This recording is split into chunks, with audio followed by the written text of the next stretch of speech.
ہر قسم کے شرعی، روحانی اور جسمانی مسائل اور وظائف کے لیے دارالعمل یوٹیوب چینل سبسکرائب کیجیے اور بیل آئیکن بھی پریس کریں تاکہ ہر ویڈیو آپ تک بآسانی پہنچ سکے۔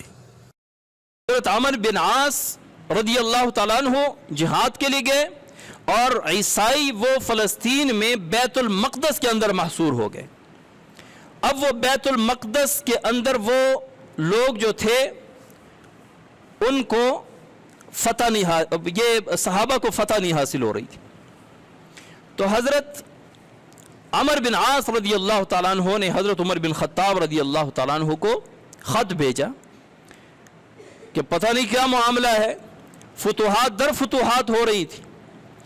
فلسطین میں، بیت المقدس اس میں عیسائی ہیں اور وہ فتح نہیں ہو رہا، تو انہوں نے ایک شرط رکھی جس میں جو فلسطین جو بیت المقدس کے اندر عیسائی محصور تھے انہوں نے یہ شرط رکھی کہ ہم تسلیم ہونے کے لیے تیار ہیں، ہم معاہدہ کریں گے، آپ سے صلح کریں گے، لیکن اس کے لیے ضروری ہے کہ حضرت عمر رضی اللہ تعالیٰ عنہ وہ ہمارے پاس آئیں، وہ ہمارے ساتھ معاہدہ کریں۔ تو حضرت اس صحابی نے عمر بن عاص رضی اللہ تعالیٰ عنہ نے بھیجا حضرت عمر رضی اللہ تعالیٰ عنہ کے پاس کہ وہ لوگ یہ شرط رکھ رہے ہیں کہ عمر بن خطاب خود آئیں تو ہم ان کے ساتھ صلح کرنے کے لیے تیار ہیں، معاہدہ کرنے کے لیے تیار ہیں۔ تو حضرت عمر رضی اللہ تعالیٰ عنہ تیار ہو گئے۔ اب ایک اونٹ ہے، ایک حضرت عمر بن خطاب ہے، ایک غلام ہے یا خادم ہے۔ اب حضرت عمر رضی اللہ تعالیٰ عنہ نے فرمایا کہ ایسا کریں گے، کچھ راستہ میں اونٹ پر سوار ہوں گا، آپ ساتھ جائیں گے، کچھ راستہ آپ اونٹ پر سوار ہوں گے، میں جاؤں گا،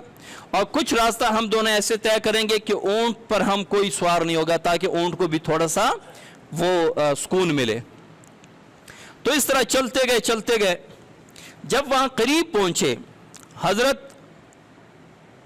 عمر بن عاص رضی اللہ تعالیٰ عنہ جب ملے عمر بن خطاب رضی اللہ تعالیٰ عنہ سے،